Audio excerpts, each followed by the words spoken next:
Right. Hello there. Today we're going to talk about another step in the writing process. So last time we talked about, just brainstorming that initial thesis or topic sentence. And really, so I know this sounds old.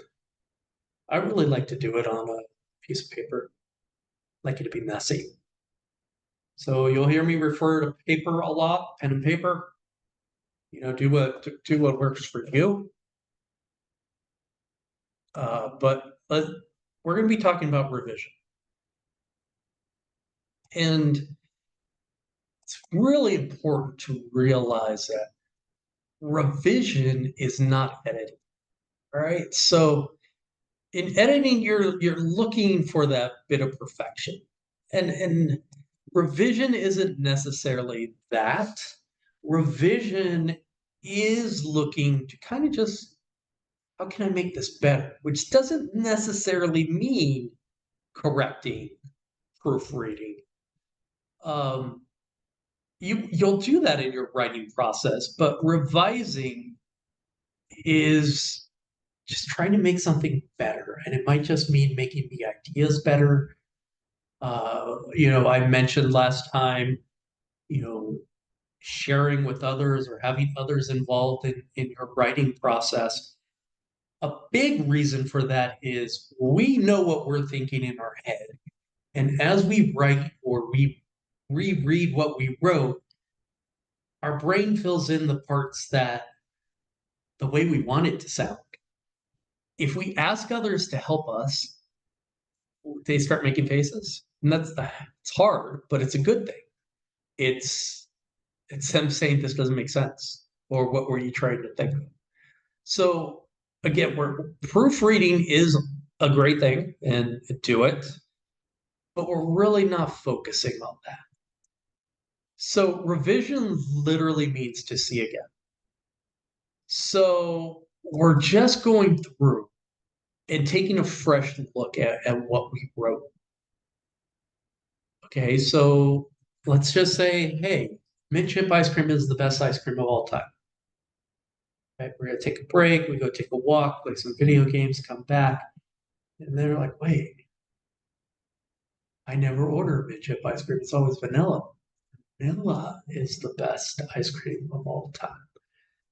It just gives us that extra opportunity to think about what we're thinking. Because when we write, we don't always write what we're thinking, unclear, or we're not even sure. And again, remember we were brainstorming first, so we're just getting all those ideas out. Now we're clarifying a little. Now we're getting rid of. Remember, we wanted quantity. Now we're getting rid of some of those that maybe they're the same, maybe they are really out there. Now we're just clarifying what we're trying to say. We can. I'm not going to lie to you. Like there's a slide in here that says don't edit while you go. Um, I do. That's just what I like. I don't want to go back and have to redo a thing. Uh, so I'll just fix it in the moment. That works for you, okay. If letting it go works for you, because remember, you could always go back. That's cool too. So, for example, some writers try to do the perfect thing from the outset, and sometimes trying to edit and draft in one step takes a lot of time. Isn't a thing people like to do, and you have to choose for yourself what you like to do. And it can be mixed. Like sometimes I'll let a word go. I'll come back to that. Or have you ever misspelled a word so badly that spell check doesn't know what you're trying to spell? I'll come back to that. So this is an argument, and I think it has validity to it. But if you edit as you go along, you get really attached to what you wrote. And so when you ask other people to read it and they go, "Oh, you might want to try," no. So the idea is if you don't edit as you go, you're not going to be as attached. For some, not for all. So revision is just another part of our writing process, gives us time to change gears, gives us time to maybe see the counter argument for what we're saying. Mint chip ice cream is the best. No, vanilla is the best. Okay, why is vanilla the best? It makes our thoughts deeper. I did not know that was there. All right, so when we get prepared to revise, take some time after you did your brainstorming. Like, you want to disconnect a little. You don't want those thoughts staying in your head, or else you're gonna latch onto them, and you're not gonna see the gaps in what you're writing. Like I mentioned, like, have someone else read it while you're taking a walk, or go read, get some other ideas. Try just to get away from what you're doing so that you could come back refreshed. And think about the whole work. Like, oh, I just noticed this. I think this is supposed to be a nuclear bomb movie character. Dr. Strangelove. You probably don't even. I know. Look it up. Google. So is the little piece you're working on flow into the whole assignment or the whole writing? It doesn't have to be an assignment. Are you addressing the audience appropriately? So we've talked about that in other classes. So in business, we like short and sweet. But if you just wrote 50 pages, is that really appropriate for the workplace? On the other hand, literature teachers tend to like a lot of pages. Not me. Keep it short and sweet. So really, and do you have all the necessary information? Do they have the necessary information? So this happens a lot, like when people try to get fancy with their verbiage.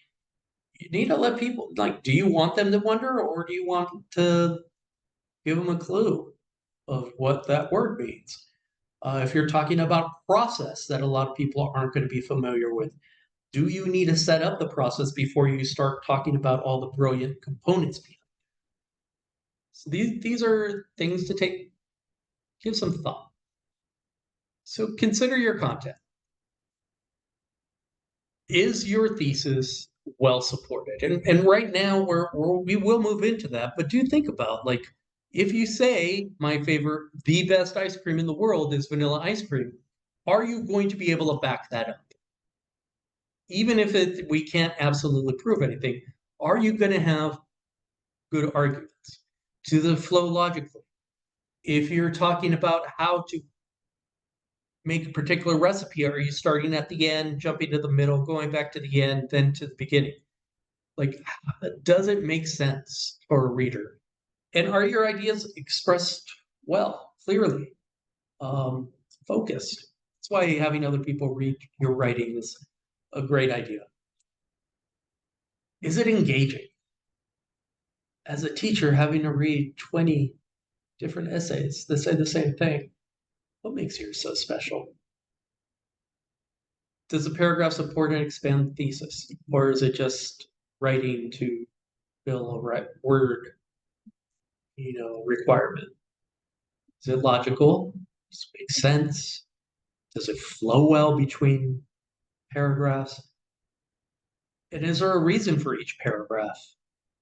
And we'll talk about that more as we build out. Right now we are just focusing on your thesis statement, but everything should flow. There should be a reason for each paragraph. There should, again, a lot of, depending on your context, you just rambling on for 50 pages, it's not good. But if I have to read everything because everything is important, that is a powerful essay. And does the conclusion wrap up nicely with everything you said? Is it satisfying?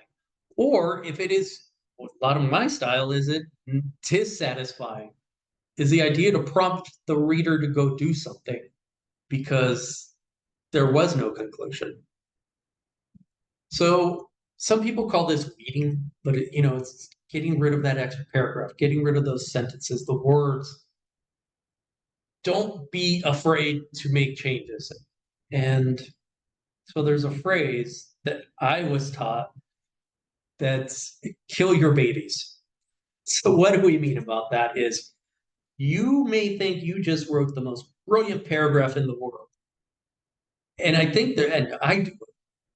And what I've learned in my experience is when I fall so in love with something I wrote, it's usually the part that needs to be taken out of me. So I kill it. Usually when I'm so in love with my own writing, it doesn't make sense to anybody else. And revising is the key to good writing. We're going to revise, and we're going to edit, and then revise and edit. That's how we get good writing. It just doesn't happen the first time you do it. All right, so now it's time for you to revise. So here's your assignment. It's due July 19th. It's a typical thing. 10% off for every day after that it's late. We're still in the first 3 chapters of Good Time to Be Born. Last time you wrote your jumbled mess of a thesis topic sentence. So now revise it. Now, if you did the 7 whys, it probably jumps around, doesn't flow well, can be shortened a lot. Do that. How can you take whatever you brainstormed and put it into one simple, cohesive sentence? All right. Have fun. I will see you later.